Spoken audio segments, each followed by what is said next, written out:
చిన్న పెద్ద తేడా లేదు, అందరిది ఒకటే సమస్య. దాంతో మంచాలకు అతుక్కుపోతున్నారు, హాస్పిటల్స్ కి క్యూ కడుతున్నారు.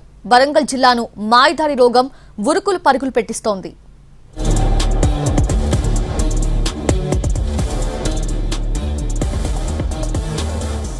ఉమ్మడి వరంగల్ జిల్లాలో వైరల్ ఫీవర్ కేసులు పెరుగుతున్నాయి. ఎవరి నోట విన్నా దగ్గు, జలుబు, జ్వరం అనే మాటలే వినిపిస్తున్నాయి. దీంతో ఆసుపత్రులకు క్యూ కడుతున్నారు. ముఖ్యంగా చిన్నపిల్లలు ఎక్కువగా ఇబ్బందులు పడుతున్నారు. ఉత్తర తెలంగాణకే పెద్ద దిక్కుగా ఉన్న ఎంజీఎంతో పాటు పిహెచ్సిలు, అర్బన్ హెల్త్ సెంటర్లు, ఏరియా ఆసుపత్రులు కిటకిటలాడుతున్నాయి. బాబుకు రాత్రి నుంచి ఫుల్ ఫీవర్ వచ్చింది సార్. ఇప్పుడు ఈ వానాకాలం సీజన్తో సర్దితోని ఫీవర్ వస్తుంది, మళ్ళీ సర్ది అయింది. రాత్రి డాక్టర్ చూసి మందులు రాసి ఇచ్చింది సార్. కానీ ఇంజక్షన్కి ఇట్లా ఏమన్నా ఇస్తారా మేడం అంటే ఏం లేదు, తగ్గిపోతుందని చెప్పి పంపించింది. ఇక్కడ రోజు చూస్తే ఇక్కడ మనకు ఒకటి ఫీవర్ అని ఓపీ ఉంది.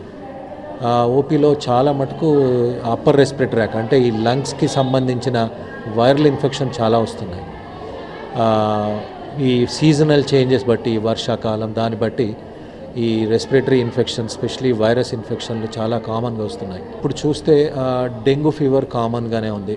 వైరల్ ఈ దోమకాటుతో వచ్చే వైరల్ ఫీవర్ కాంప్లికేషన్స్ కూడా ఉన్నాయి. ఎట్లా అంటే ప్లేట్లెట్లు పడిపోవడము, వేరే వేరే ఆర్గన్స్ ఎఫెక్ట్ కావడం, అట్లాంటి అదొక టైప్ ఆఫ్ ఫీవర్స్ వస్తున్నాయి. వానాకాలంలో సాధారణంగా గాలిలో తేమ శాతం పెరగడం వల్ల వైరస్ వ్యాప్తి జరుగుతుంది. దీనికి తోడు వర్షాల వల్ల నీరు నిలిచిపోవడం, దోమల వ్యాప్తి కూడా రోగ లక్షణాలకు కారణమవుతుంది. జ్వరం వచ్చినప్పుడు అంత గాలుడు, ఓకారం వచ్చినట్టు అంతా అడ్డం పడు, పేదిప్పులు ఇట్లా అవుతాయి. జ్వరం వచ్చినప్పుడు ఇక గదగద అనుకుతాడు. ఆ పిడిసి వచ్చే ముందు ఆయనకు తెలుస్తుంది కావచ్చు, ఇట్లా అనుకుంటాడు. వెంటనే పిడిసి వస్తుంది. నెల రోజుల కింద వచ్చింది, ప్రైవేట్లో వాడినాము.